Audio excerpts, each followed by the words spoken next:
Atenção! Começa agora uma teleaula de História do Ensino Médio. Você vai assistir a teleaula de número 18. Bons estudos!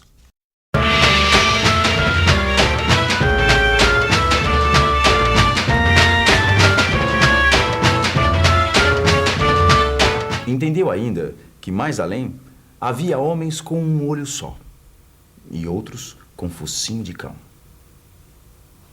Homens com um olho só. Homens com focinho de cão. Quem escreveu isso foi Cristóvão Colombo. Você já ouviu falar dele, não ouviu? Então se liga que a viagem de Colombo é o assunto da nossa teleaula de hoje. Nesta teleaula, nós vamos falar de Cristóvão Colombo, que era navegador de Gênova a serviço da Espanha. Você vai viajar com esse genovês e conhecer as dificuldades da viagem. Depois da viagem, a chegada, a surpresa, o encantamento, a vontade de conhecer e de contar o que havia na Nova Terra. Finalmente, você vai conhecer as antigas civilizações que habitavam o continente que depois foi chamado de América. Os Incas, os Maias e os Aztecas. Se você quer conhecer melhor a história de como os europeus chegaram na América, fica ligado. A nossa teleaula de hoje está começando agora.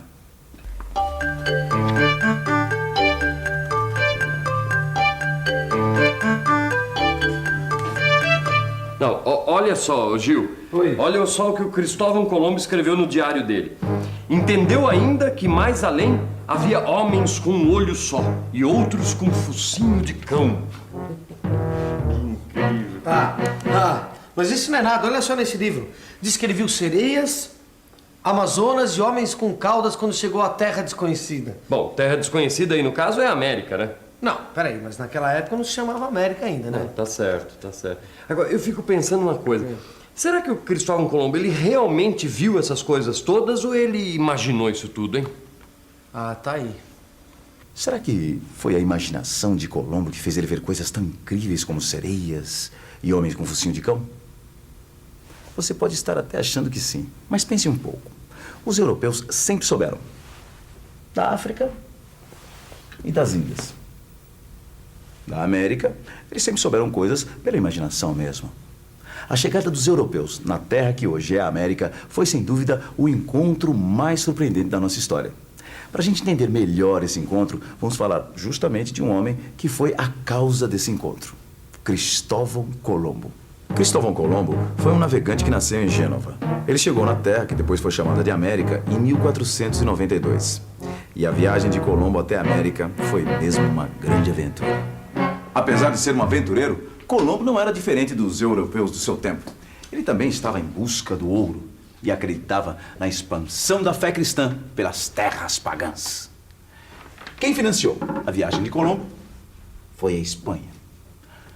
É possível que você já esteja se perguntando por que será que Colombo não conseguiu apoio financeiro para sua viagem justamente na sua cidade? Afinal, Gênova era um importante centro de navegação e comércio. A resposta tem a ver justamente com a localização dessa cidade. A cidade de Gênova não precisava de um caminho alternativo para as Índias. Gênova já controlava o comércio pelo Mediterrâneo, junto com Veneza. Já no caso da Espanha, a coisa era bem diferente. E no ano de 1492, esse país estava vivendo uma situação muito particular. 1492. A Espanha é um país dividido em vários reinos cristãos. O mapa da Espanha mostra o que está acontecendo. No sul, há uma região dominada pelos árabes muçulmanos. As regiões mais ricas são Aragão e Castela, porque elas têm cidades com portos onde se desenvolvem atividades marítimas e comerciais. Com o casamento do rei de Aragão e a rainha de Castela, a Espanha se unifica. Os dois reinos unidos têm força para expulsar os árabes que durante 800 anos dominaram muitas regiões do país. E agora, a Espanha unificada tem dinheiro para financiar a viagem de Colombo. Mas como é viajar no século XV? Você já deve estar pensando que uma viagem como a que Colombo quer fazer não é fácil. No século XV, enfrentar os oceanos era uma tarefa arriscada. É verdade que com os novos conhecimentos, os mapas e as cartas de navegação, os instrumentos de orientação como a bússola e o astrolábio, e principalmente as caravelas, trouxeram maior segurança às longas viagens. Tempestades, ondas, correntes marítimas e ventos contrários são os grandes perigos. Mas o maior inimigo é a duração da viagem. Quando parte do Porto de Palos, no sul da Espanha, Colombo sabe que vai fazer uma corrida contra o tempo. Ele não tem ideia de quanto vai demorar a sua viagem até as Índias. Para a gente ter uma ideia de como era dura a vida de quem partia numa viagem como a de Colombo, eu vou ler um trecho do livro No Tempo das Caravelas. Quem escreveu esse livro foram os historiadores Janaína Amado e Luiz Carlos Figueiredo. Olha só o que eles dizem. Em cada caravela comprimiam-se durante meses entre 40 e 60 homens. E mais, animais destinados à alimentação. Perus, patos, carneiros e porcos. Vivos para serem abatidos durante a viagem. E ainda, barris de água, pegavam água da chuva. Ferramentas, estoques de madeira, boias, lampiões, varas de pescar. A disciplina era severa e motins contra o comandante poderiam ser punidos com a morte. A tripulação, toda masculina, era composta de marinheiros experientes e jovens aprendizes, grumetes de até 12 anos de idade. Além de marinheiros, viajavam também padres, funcionários reais, comerciantes, escrivães, médicos e aventureiros em busca de uma nova vida. As condições de vida nas caravelas eram muito difíceis. Pouca comida e pouca água. Falta de higiene, doenças e morte. Ia-se ao mar em busca de riquezas e aventuras. E também porque a vida na terra não era muito melhor. No caso da viagem de Colombo, a aventura era muito maior. Porque ele não sabia direito quanto tempo levaria para chegar até as Índias. Mas tinha certeza de que iria chegar lá. E de fato, no dia 12 de outubro de 1492, ele chegou numa pequena ilha do Caribe. Em vez de chegar às Índias, como tinha previsto, Colombo acabou chegando à terra que depois foi chamada de América. Ele batizou a ilha com o nome de San Salvador. E os nativos ele chamou de índios, porque ainda acreditava que a ilha fosse parte das Índias. E até hoje, você sabe, nós chamamos os nativos da América de índios. Os relatos sobre a América, escritos por Colombo e outros membros de sua tripulação, mostram como era poderosa a crença cristã em um paraíso terrestre. Escute só esse trecho. Toda esta terra é de montanhas muito altas e muito belas. Como as montanhas, os vales são repletos de árvores altas e frescas. Aqui, os peixes são enfeitados das mais lindas cores do mundo. Há também baleias. Aqui e por toda a ilha, as árvores são verdes e as ervas também.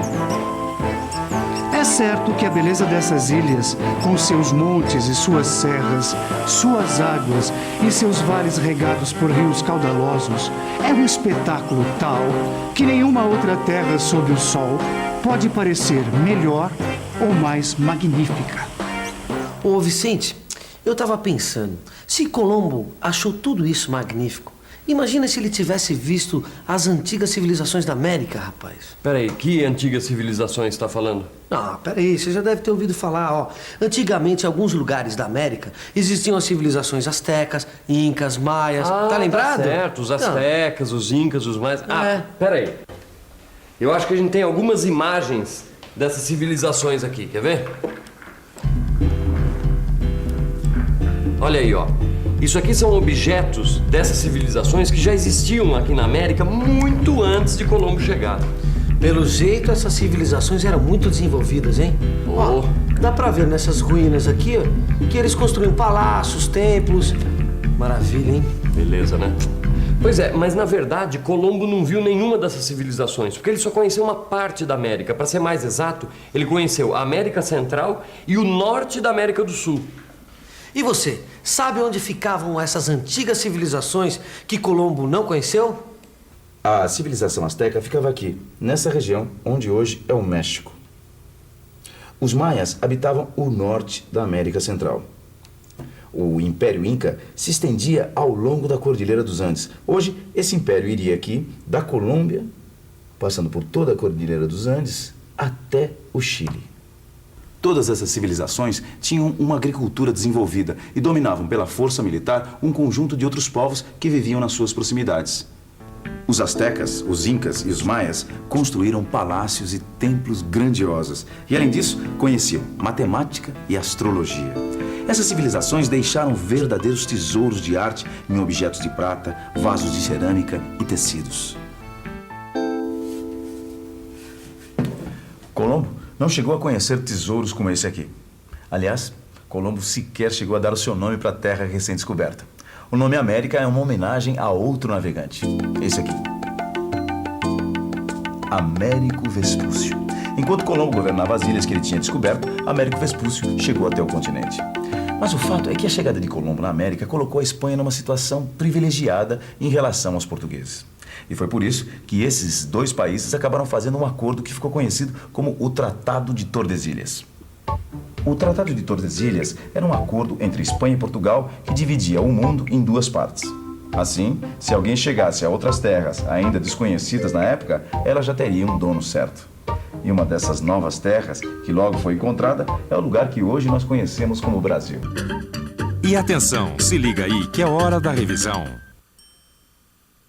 Na teleaula de hoje, você conheceu a história da chegada dos europeus na terra que depois foi chamada de América. Aprendeu que Cristóvão Colombo era um navegante genovês a serviço da Espanha. Você ouviu um pouco sobre as dificuldades que os antigos navegantes tinham que enfrentar quando saíam com suas caravelas ao mar.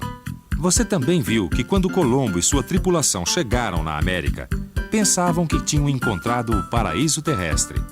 Finalmente, você conheceu as civilizações desenvolvidas que existiam na América antes da chegada de Cristóvão Colombo. E você pode descobrir ainda muito mais coisas sobre a viagem de Colombo. O que você tem a fazer é dar uma boa lida no seu livro de estudos, porque é muito importante entender bem o que nós estudamos na teleaula de hoje para ficar preparado para o nosso próximo encontro. Até lá!